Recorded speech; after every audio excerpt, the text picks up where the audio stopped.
Buenas, vamos a ver este tema, que es el tema de antialérgicos, uno de los dos temas que vamos a ver por aula virtual. Por esta razón también va a ser un tema corto, conciso, en el cual vamos a ver directamente lo que es la terapéutica de los procesos alérgicos. Bueno, entonces con esto vamos a comenzar. Primero, los conceptos. Vamos a tener tres conceptos principales. Primero, lo que es una alergia, lo que es un alérgeno y lo que es un antialérgico. La alergia es el conjunto de reacciones que pueden ser localizadas o pueden ser sistémicas que se producen en el sistema inmunológico.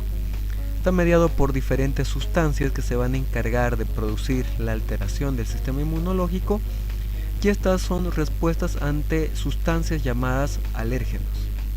Un alérgeno es una sustancia que puede inducir a una reacción alérgica, ¿ya?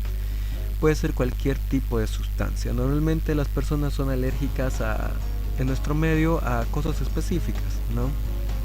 Al polvo, a algunos animales, etcétera, etcétera. Pero en el tema de saber qué puede producir la alergia, pueden ser infinidad de cosas. Y por último, lo que llegaría a ser el antialérgico, que es un fármaco que tiene la función de bloquear el proceso alérgico. Entonces aquí tenemos un cuadro de lo que es la alergia, ¿no? Dice, es una respuesta exagerada del sistema inmunológico, el cual activa las diferentes células del cuerpo encargadas de producir este efecto. Esta respuesta está mediada por medio de lo que es un anticuerpo llamado la IgE. Ya estos van y se pegan a la pared de una célula llamada mastocitos, y los mastocitos en respuesta a esto liberan una sustancia llamada histamina. La histamina es el encargado de producir todas las reacciones alérgicas, o bueno, todos los signos, síntomas de una reacción alérgica, pero también va acompañado de otro tipo de sustancias que son las prostaglandinas y los leucotrienos, dependiendo de cada una de las patologías. En la parte inferior acá, en los causantes, podemos ver de que algunos son el polen, algunos alimentos, ácaros, medicamentos, epitelio de animales, diferentes materiales, etc. Es de una infinidad de lo que son los alérgenos.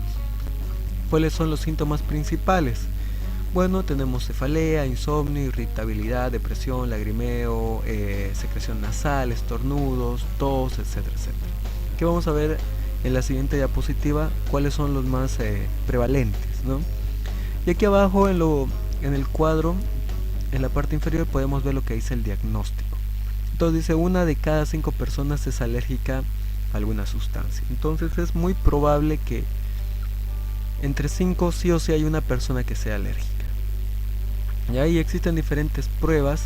Acá podemos ver, hay una prueba en la cual se utiliza diferentes tipos de sustancias que pueden producir alergia, y se le coloca en la piel por medio de punciones, y se espera para ver qué sustancia produce alergias. Ahí remarcamos el cuadro sobre la histamina y las prostaglandinas, los leucotrienos. El tratamiento, los antialérgicos van a ir a trabajar directamente donde lo que son estas sustancias. De ahí viene el nombre de antihistamínico, ¿no?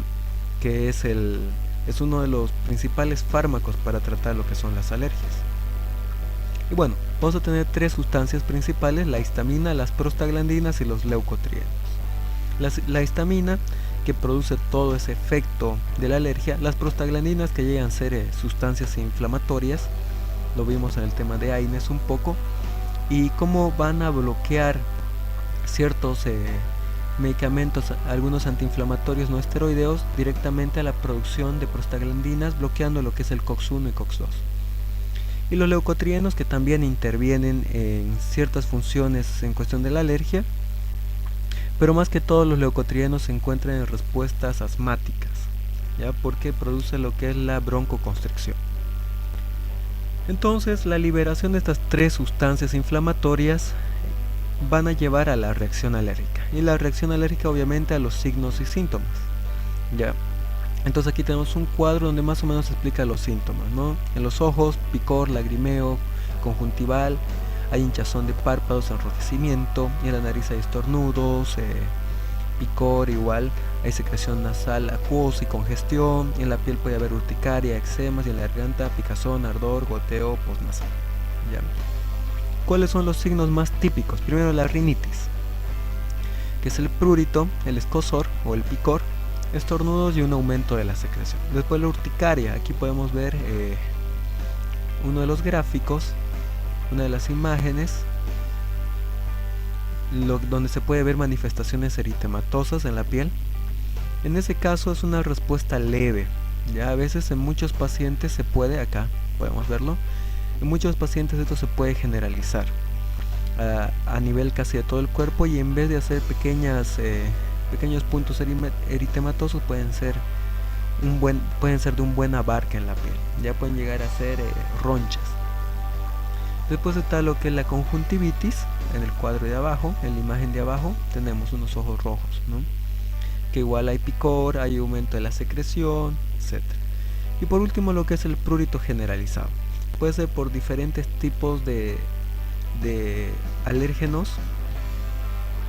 Puede estar sola o puede ser parte de todo lo que es la reacción alérgica. Normalmente las dermatitis de contacto o las dermatitis atópicas. Entonces aquí podemos ver un poco mejor lo que es una urticaria en el cuadro de arriba, y aquí vemos lo que es la anafilaxis. Dice, es una reacción adversa de causa inmunológica que está desencadenada por el contacto del paciente que ya se había expuesto antes a esta sustancia que le producía alergias, y que esta vez se presenta pero de una forma más exagerada. Ya entonces es probable de que algunos pacientes tengan cierta alergia a algunas cosas y que en el transcurso de su vida no haya ningún problema, que se queden con esa grave alergia, una alergia leve que no les produce más que estornudos. Pero en algunos pacientes puede producirse una respuesta exagerada, mediada obviamente por la liberación exagerada de sustancias, en el cual se van a presentar diferentes signos y síntomas que pueden hacer peligrar la vida. Tenemos primero prurito generalizado en todo el cuerpo. El angioedema, aquí en el cuadro de arriba tenemos un labio que está súper hinchado, producto de una respuesta exagerada, ¿ya? También puede ir acompañado de edema en todo el rostro, puede haber un grado de deformación, pero todo mediado por la respuesta alérgica. Una vez que se vira el cuadro, todo vuelve a la normalidad. También puede haber asfixia. En el cuadro de abajo tenemos una respuesta por edema de glotis o edema de lo que es la lengua. Entonces puede obstruir lo que es las vías respiratorias para que pueda pasar el aire. Aparte de eso, también en estas respuestas hay broncoconstricción y un aumento de secreción mediada por lo que son los leucotrienos. Entonces puede ir de los dos lados, puede ser de causa obstructiva o puede ser en el parénquima pulmonar. Y cuando ya llega a casos demasiado graves, puede ser acompañado de hipotensión, la presión arterial disminuye y el paciente entra en pérdida de conciencia. Entonces, conocer el tema de la anafilaxia es importante, porque hay algunos pacientes que son muy sensibles. En el caso de las farmacias, es muy probable de que tal vez un paciente sea muy alérgico a lo que son las penicilinas. Es uno de los fármacos más comunes, de los cuales se produce mucha respuesta alérgica. Y hay algunos pueden llegar a la anafilaxis. Entonces es pertinente preguntarle si esta persona ya tenía antecedentes de presentar respuestas alérgicas, y si el paciente nunca se hizo colocar, o si el paciente dijo que sí, alguna vez presentó una respuesta alérgica, es mejor hacer una prueba de sensibilidad, y después de la prueba de sensibilidad y ver que el paciente no produce ninguna respuesta, recién administrar el medicamento. Si no, tal vez pueda producir una anafilaxis. Entonces, en el tema de la anafilaxis vamos a tener 3 diagnósticos diferenciales. Ahí pueden ver con los signos de más y menos, normalmente los signos en el que se presenta. Entonces, la anafilaxia, a diferencia de la hipoglicemia, del infarto agudo de miocardio y el síncope vasovagal, lo que lo representa y lo hace típico es la urticaria o angioedema. Ya, entonces hay diferentes signos, síntomas que con muchas de estas patologías o urgencias se puede confundir, ¿ya? Pero lo que le va a dar esa especificidad en el diagnóstico a lo que es una anafilaxis o una anafilaxia va a ser la urticaria y el angioedema. Entonces vamos directamente a lo que es el tratamiento farmacológico de lo que son las alergias. Tenemos una gran variedad de fármacos, acá lo podemos ver. Tenemos lo que son los antihistamínicos, tenemos los que son los antileucotrienos, la epinefrina o adrenalina, que se utiliza en algunos casos de alergia, en lo que es la anafilaxis, los glucocorticoides, que igual son excelentes antiinflamatorios, los estabilizadores de membrana y los anti-IgE o el omalizumab, que es un medicamento natural de última generación que ha estado saliendo. En este video vamos a explicar los más comunes, que se llegarían a ser los antihistamínicos, algunos antileucotrienos que igual tienen sus indicaciones y los glucocorticoides. Volviendo a la diapositiva anterior, tenemos lo que es la definición de antialérgicos.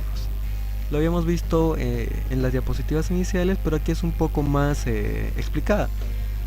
Dice que los antialérgicos son fármacos que actúan previniendo la liberación de mediadores inflamatorios o inhibiendo las reacciones de los mediadores de la inflamación. Entonces, ¿en qué casos previene? En pacientes que ya son alérgicos, ¿no? Saben que se van a exponer a lo que les produce alergia, entonces pueden utilizarlo como profilaxis, un antihistamínico, para poder evitar la respuesta alérgica. O en el caso que ya se presente la alergia, utilizar el medicamento para revertir los efectos de la reacción alérgica. Aquí en el recuadro tenemos un apartado que dice: la gran variedad de mediadores de la inflamación produce que no siempre el tratamiento sea eficaz. Significa que como la respuesta alérgica no solo está mediada por la histamina, también por los leucotrienos, también por las prostaglandinas, a veces en cuestión de tratamiento no hay un medicamento que sea 100% efectivo. Siempre vamos a tener algunos medicamentos que tienen un buen grado de efectividad, pero no se bloquea toda la respuesta alérgica.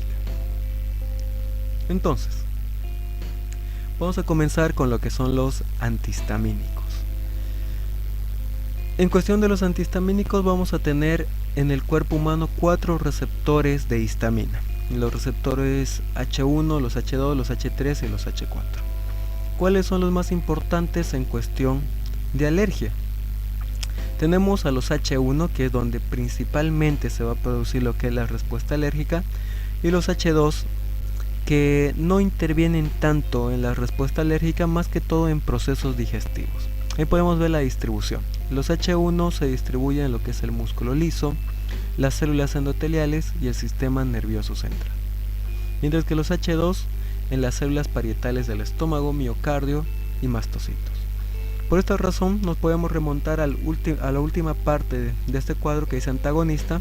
En el H1 tenemos lo que es la clorfeniramina, ¿no?, que es un antihistamínico de primera generación, el cual es un buen medicamento para el bloqueo del H1, mientras que la ranitidina es un medicamento, un antihistamínico, pero que no tiene, su principal efecto no es el tema de las alergias, sino es a nivel del sistema digestivo.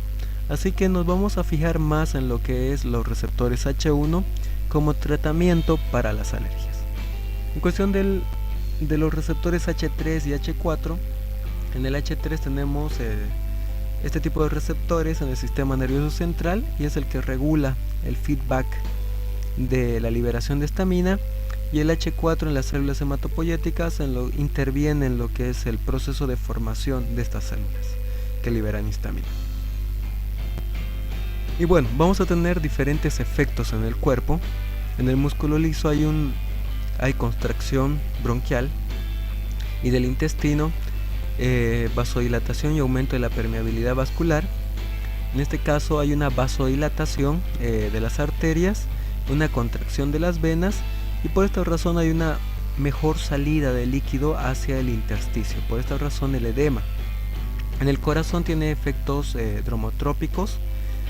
Algunos antihistamínicos producen alteración en la conducción del corazón. Ya puede producir arritmias en dosis altas.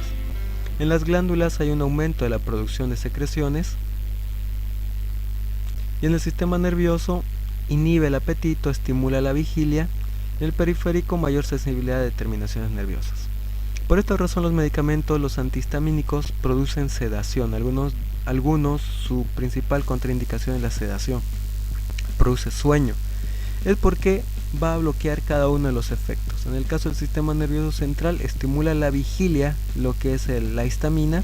Y los antihistamínicos obviamente producen efectos de somnolencia. Ya entonces todos estos efectos que podemos ver acá, los antihistamínicos van a hacer todo lo contrario. Entonces tenemos la clasificación de los antihistamínicos H1 por familias. Tenemos una gran variedad. Ya en la parte superior de este cuadro tenemos aquí los H1 clásicos y los H1 de segunda generación. Ya los clásicos también son de primera generación. Y al lado tenemos lo que es el año en el que fueron creados. Entonces tenemos los antihistamínicos de primera generación desde hace ya muchos años. Se lo utilizaban en el tratamiento de alergias, pero tenían diferentes efectos, no solo a nivel del sistema nervioso central, sino también periféricos y en otros receptores que pueden producir efectos a nivel sistémico. Por esta razón se buscó sintetizar otra clase de antihistamínicos o buscar mejorar los clásicos para poder revertir o tener menos efectos adversos en cuestión del tratamiento para la alergia. Y en este caso se sintetizó lo que es la cetiricina, la levocetiricina, que es un metabolito activo, la loratadina o la desloratadina, que también es su metabolito activo, etcétera, etcétera. Y estos medicamentos tienen pequeñas cantidades que atraviesan la barrera hematoencefálica o algunos nulas, en el cual no producen los efectos de sedación y tampoco producen efectos en el sistema cardiovascular. Obviamente lo que es la vasoconstricción como su efecto principal para eliminar lo que es el edema y demás respuesta inflamatoria sí lo tiene, pero no producen esas contraindicaciones a nivel del corazón. Ya entonces de todos estos medicamentos vamos a elegir la mejor terapia para poder realizar un tratamiento con antihistamínicos.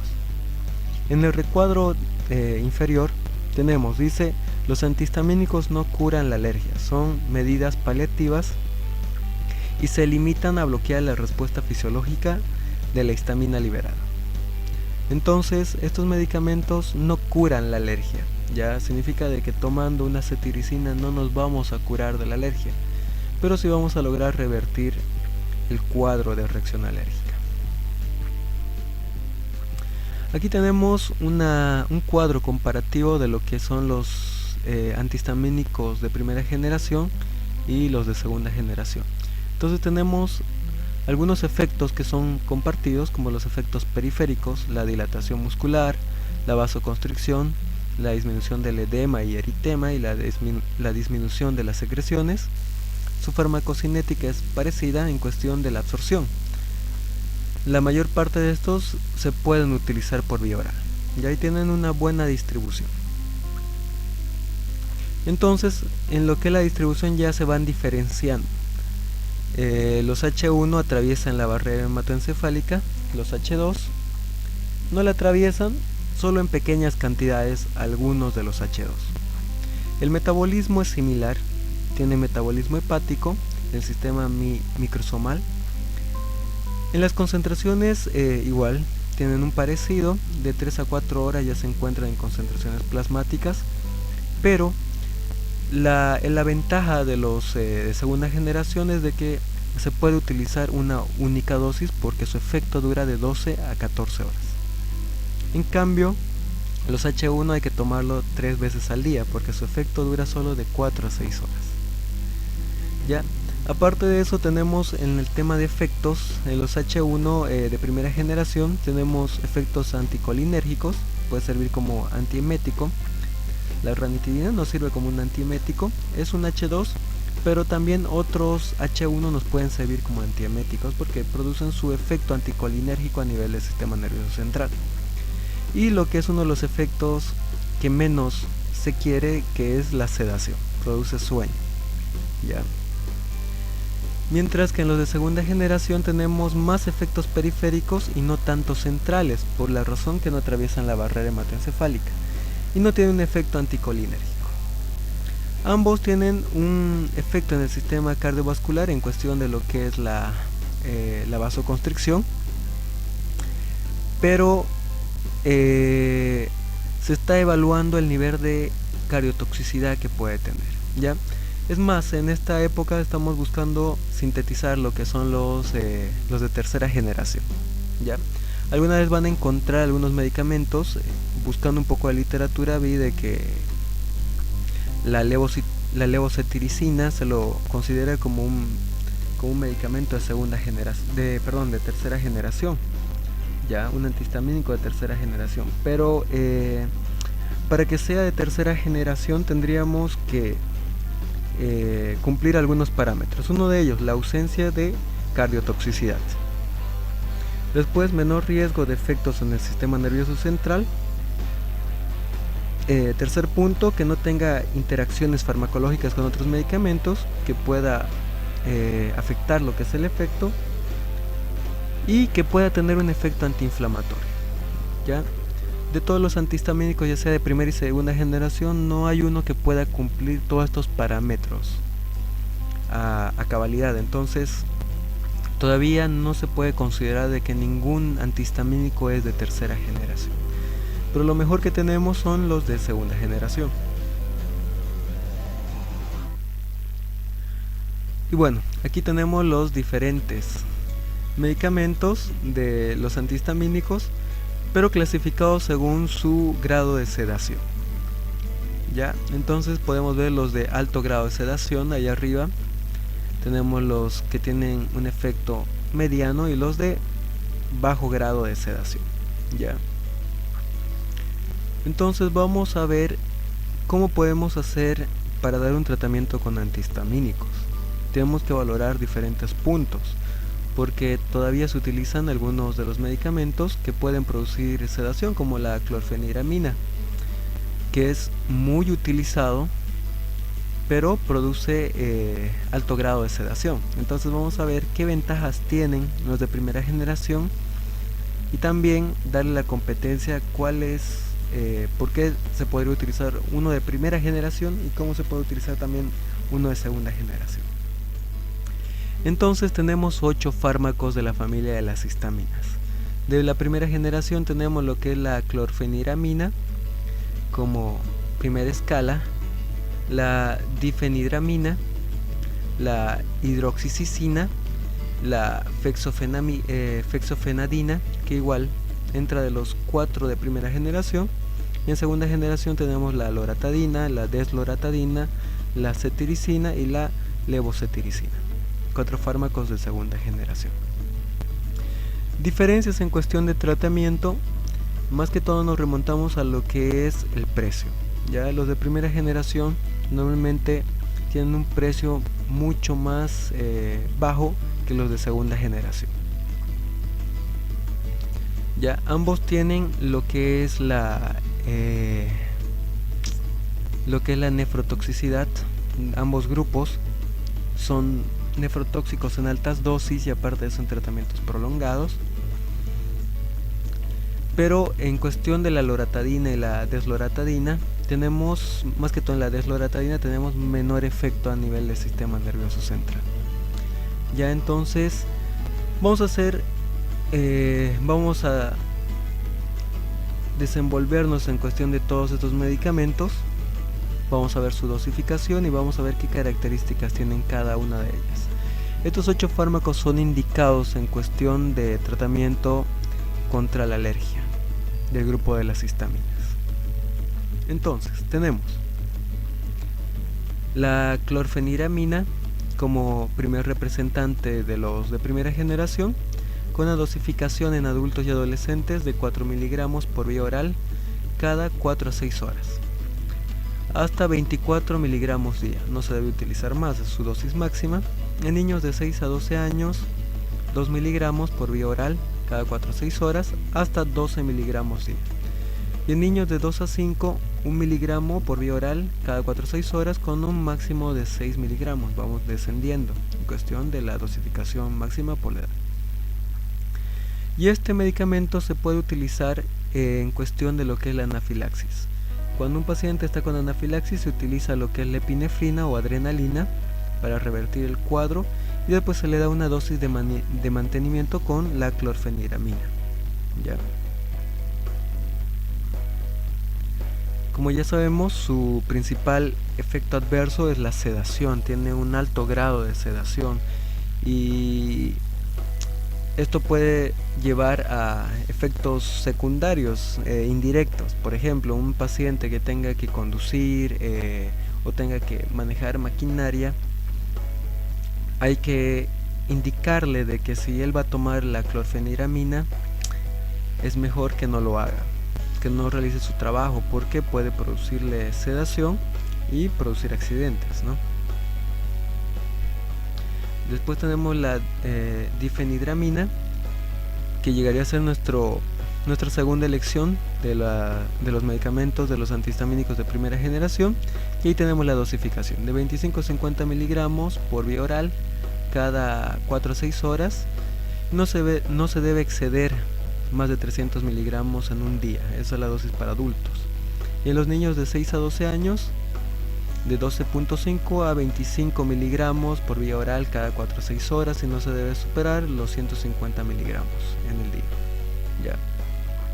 Este medicamento no se debe dar a menores de 6 años porque hay una estimulación del sistema nervioso en estos pacientes. Es paradójico, normalmente se produce la sedación. En el caso de los pediátricos se produce lo que es la estimulación del sistema nervioso central. Y aparte de eso, de que es categoría C en el embarazo, así que es teratogénico. ¿Ya? Tenemos la hidroxicicina, que en adultos la dosis es de 25 miligramos, igual de 3 a 4 veces al día.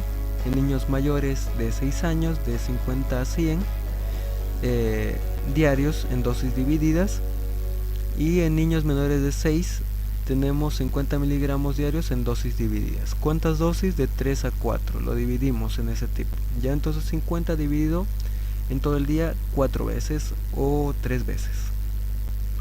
En este caso produce lo que son el efecto sedativo, y también se puede utilizar en el tratamiento de procesos ansiosos.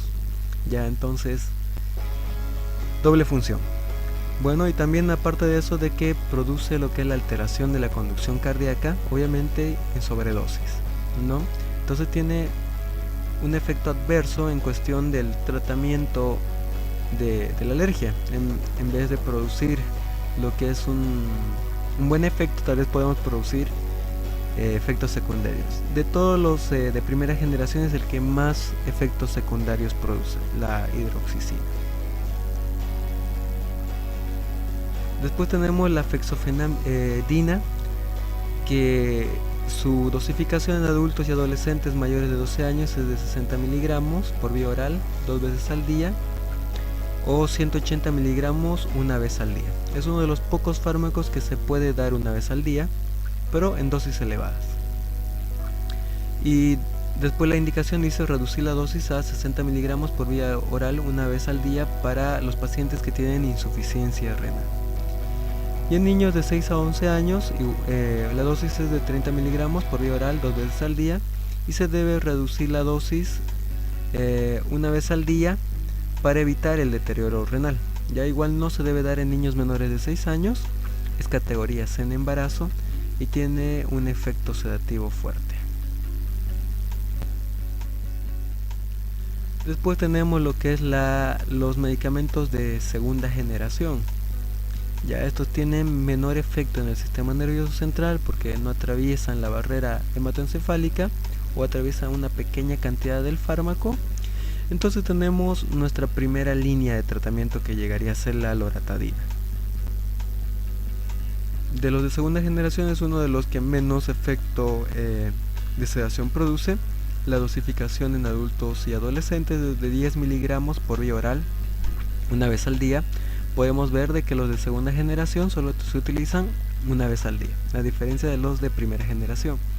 Y en niños 5 miligramos una vez al día. Ya se puede utilizar en niños mayores de 2 años. Entonces, en los de primera generación estaba contraindicado en muchos casos en pediátricos menores de 6 años. En este caso se puede utilizar hasta los 2 años. ¿Ya? Dice también de que ya hay estudios en que no se ha comprobado la seguridad y la eficacia de la loratadina en tratamientos en niños menores de 2 años de edad. Entonces, evitar darles a estos niños de este grupo etario. Después tenemos otro medicamento que es el principio activo de la loratadina, es la desloratadina. Se utiliza una concentración menor de 5 miligramos, una administración por vía oral, igual una vez al día. Tiene menor efecto secundario que la loratadina y es el que menores efectos secundarios tiene de todas las de segunda generación. No atraviesa la barrera hematoencefálica, sí atraviesa la barrera placentaria. Por esta razón es categoría B en embarazo. Cuestión del tratamiento: no se debe dar a niños menores de 12 años. Después tenemos la cetiricina. Las dosis en adultos y niños mayores de 6 años, de 5 a 10 miligramos una vez al día. Y se puede utilizar de elegir 5, una respuesta alergia leve, y llegar hasta una respuesta alergia moderada con una dosis de 10 miligramos. Ya entonces dice dependiendo de la severidad de los síntomas. Y se puede utilizar en niños de 2 a 5 años, 2,5 miligramos una vez al día. Y esta puede aumentar hasta 5 miligramos administrados de 1 a 2 veces, dependiendo igual de la severidad del cuadro. La levocetiricina, que llegaría a ser el último medicamento de la segunda generación, que igual es el metabolito activo de la cetiricina y viene una concentración menor, ¿no? Los adultos y niños mayores de 6 años, de 2,5 a 5 miligramos una vez al día, igual dependiendo de la severidad. Y en niños de 2,5 divididos en 2 dosis cada 24 horas. Menor efecto secundario, no atraviesa la barrera hematoencefálica, si la placentaria. Y bueno, lo que dijimos, ¿no? Es el metabolito activo de la cetiricina. En este caso tenemos 8 fármacos que nos van a servir para tratar la alergia por medio de los antihistamínicos. Ojo, en cuestión del tratamiento del asma, los antihistamínicos no son recomendados, ¿ya? ¿Por qué? Porque producen cierto aumento del espesor de las concentraciones o de la mucosidad en los pulmones. Entonces, en vez de producir efectos beneficiosos para el paciente, puede producir todo lo contrario, ¿ya? Entonces no va a ser una elección para el tratamiento del asma. Existen otros medicamentos buenos para tratar el asma. En este caso lo vamos a dirigir totalmente a tratar las alergias. Y bueno, antes de pasar a la siguiente familia de fármacos, indicar de que cualquiera de los antihistamínicos, cualquiera que ustedes elijan para tratar la alergia, se debe tratar alergias leves a moderadas, ¿ya? Existen mejores líneas para tratar una alergia moderada grave que un antihistamínico. Uno de ellos son los corticoides para tratar lo que son las alergias severas. Ya entonces nos limitamos a utilizar un antihistamínico cuando los signos y síntomas son localizados y no están generalizados y no producen un daño a nivel sistémico. Una vez que se produce el daño a nivel sistémico, un rash generalizado, urticaria generalizada, edema, angioedema, etc., no no es muy aconsejado utilizar lo que son los antihistamínicos porque su efecto tal vez no sea lo necesariamente fuerte para producir un efecto terapéutico. ¿Ya? Entonces, habiendo dicho esto, vamos a pasar a la segunda familia de medicamentos que sirven para la alergia. En este caso tenemos los antileucotrienos. ¿Ya? Se dividen en cuatro clases. En este caso vamos a tener a los antagonistas de la cistenil-leucotrienos, que trabajan directamente en lo que son los receptores D4 que se encuentran en las vías respiratorias. Más que para tratar lo que es una alergia en sí, una alergia generalizada, es eficaz en el tratamiento de la rinitis alérgica y la dermatitis atópica. ¿Ya? Entonces, dos respuestas bien localizadas, pero es ideal, es uno de los medicamentos ideales para el tratamiento del asma crónico. Entonces, tenemos tres representantes: el Safir-Lucas, el Pran-Lucas y el Montelukast. En este caso vamos a hablar sobre el Montelukast como uno de los mejores fármacos para tratar lo que es el asma, la rinitis alérgica y la dermatitis atópica. Y bueno, aquí tenemos lo que es el Montelukast, un medicamento que se ha visto su efectividad en pacientes pediátricos y hay estudios que comprueban que es un excelente medicamento para tratar lo que es el asma bronquial. Aparte de eso, también eficiente en el tratamiento de rinitis y bueno, la rinitis alérgica y lo que es la dermatitis atópica. La dosificación en adultos y adolescentes mayores de 15 años es de 10 miligramos una vez al día. No se ve un mayor efecto aumentando las dosis, entonces tenemos un buen efecto con 10 miligramos. En niños de 6 a 14 años tenemos la dosificación de 5 miligramos por vía oral una vez al día. En niños de 2 a 5 años 4 miligramos por vía oral una vez al día. Y en niños menores de 2 años no se ha determinado la eficacia y la seguridad. Entonces podemos hacer un buen tratamiento desde los 2 años para adelante. En la literatura dice de que el tratamiento con un antileucotrieno, en este caso el Montelukast, es igual de efectivo que el tratamiento de la rinitis alérgica con un antihistamínico. Entonces, ahí lo que nos podría guiar a poder dar un buen tratamiento llegaría a ser la cuestión del precio, ¿no? El Montelukast, a lo que sé, cuesta un poco mucho más que un antihistamínico. Entonces, valorar las condiciones del paciente también, ¿no? Y bueno, esto en lo que es los antileucotrienos. No vamos a profundizar más en cuestión del tratamiento con estos medicamentos. El más seguro es el Montelukast. Y el siguiente grupo para el tratamiento de las alergias son los corticoides. Han debido escuchar muchas veces y en la práctica también se ve el uso de corticoides como un excelente antiinflamatorio. Las desventajas de los corticoides son sus efectos secundarios, sus efectos a nivel de la inmunidad y demás en lo que es la glándula suprarrenal, produciendo diferentes efectos a nivel sistémico. Entonces el tratamiento con lo que llegaría a ser los corticoides no debe ser un tratamiento prolongado, tiene que ser un tratamiento corto. Y tenemos que ir disminuyendo la dosis poco a poco, no podemos quitarla de golpe. Entonces vamos a ver cómo se puede utilizar ciertos corticoides para el tratamiento. Existe una gama de corticoides para utilizar, lo que es la hidrocortisona, la prednisona, la prednisolona, la dexametasona, la betametasona, etcétera, etcétera. ¿Ya? En este caso vamos a ver 3 corticoides que nos sirven para tratar lo que son las alergias agudas. ¿En qué caso vamos a utilizar corticoides? En el caso de reacciones alérgicas moderadas a graves. Ya. Entonces, por una simple rinitis no vamos a utilizar una dexametasona o una hidrocortisona y menos una prednisolona, porque sería un efecto demasiado fuerte para el tratamiento de algo pequeño. Ya vamos a utilizarlo solo cuando sea necesario.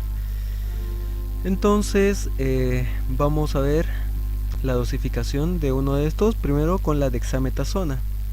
dice en cuestión del tratamiento de que debemos comenzar el tratamiento con 4 a 8 miligramos por vía intramuscular en el día 1.